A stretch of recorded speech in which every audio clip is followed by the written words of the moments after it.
Sakaria.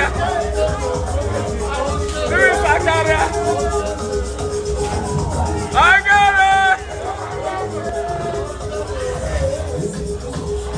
Zubby, where are you now? Zubby, where are you? I get it.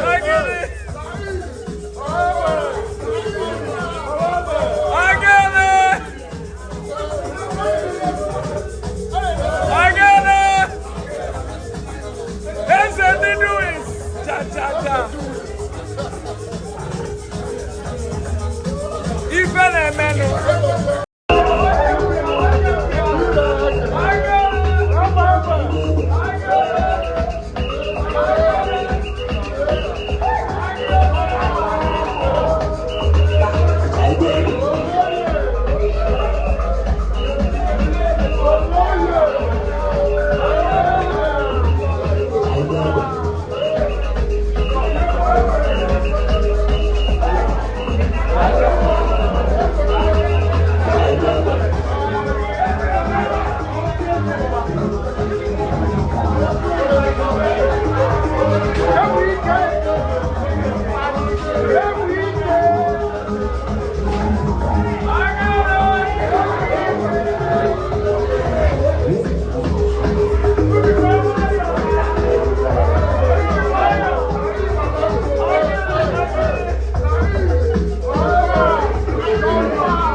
Bodo Kilibe Atana yezona konsida Yewo Elendozona zezazo Mokele koko wabuwa chukubeli Elektriki boni Nibo Kilibe nuo Atana yezona konsida Atana yezona zezazo Mokele Kilibe nuo Mokele koko wabuwa chukubeli I am fully on fire, no one. Okay, money, oh, my lady, I'm away. Look at you, America. As I am fully on fire. As for Moko, electric money, the one in there. Look at you, America. It was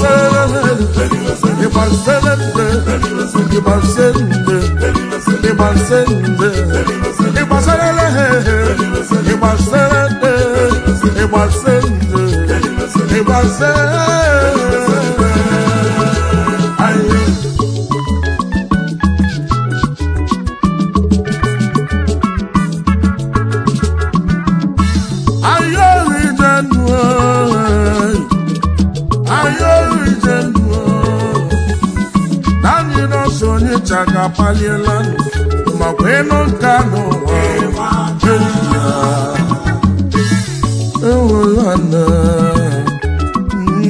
Nwata, yes, our Bolo what you follow Nayo, Nwatuku Gozilla Gozier, when you follow Nanya Conem,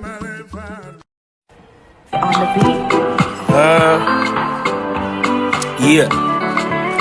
My name is and I'm Slim Weeds. Happy birthday, Chief Dr. EMoney, Nwata, Anayo. When you go one of Africa, I'm watching Meleze. I student Nayo day, I say make I do this one for you, cause I know if you forget, because if I was in nature, Chief Executive Officer, usually 5-star, Izumogo, to the people, Libe high star, role model to the youngins, everything about you, boo, an inspiration to us, even your lifestyle. Uncle EMoney. As you know, not get the bless that thing. God happiness, you shall never depart from the family. Man of the people working will love you. My wahala for who they hate or who won't be your enemy. I don't even go enough already, but I still give up.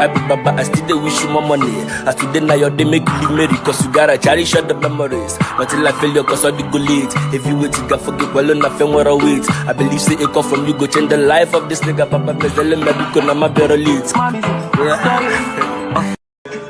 Hey. Oh, why not?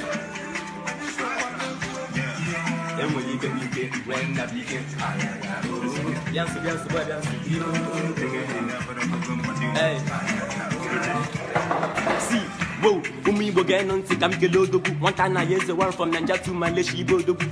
See, one of my guys is in EB, Pentecost, also singularity, now they check you where your daddy cost. Whoa, E-money one, what can we do? But as any row, I will be one. E-money one, the second go be feeling me, but go put in there. But then I east the dress and what can they have the poor? The more you give, the more you get to do up with your pocket. I wish you long life and prosperity. The entire to your handwork and investment in this life. I got vanity.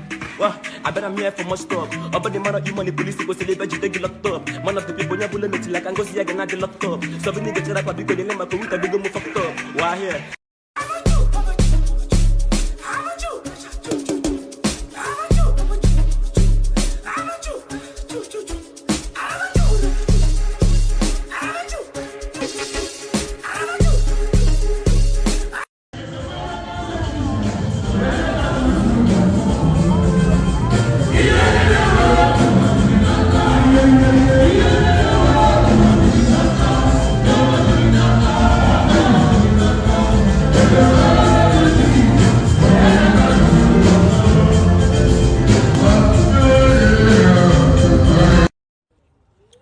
Wahala. EMoney, you don't turn this our estate to village. They're still bringing cap, nekwe malu. Ogene.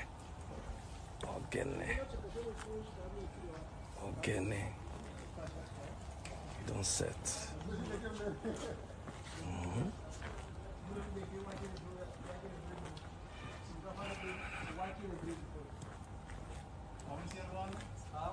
Wow.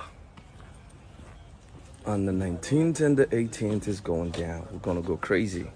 Happy birthday, EMoney. Happy birthday, bro.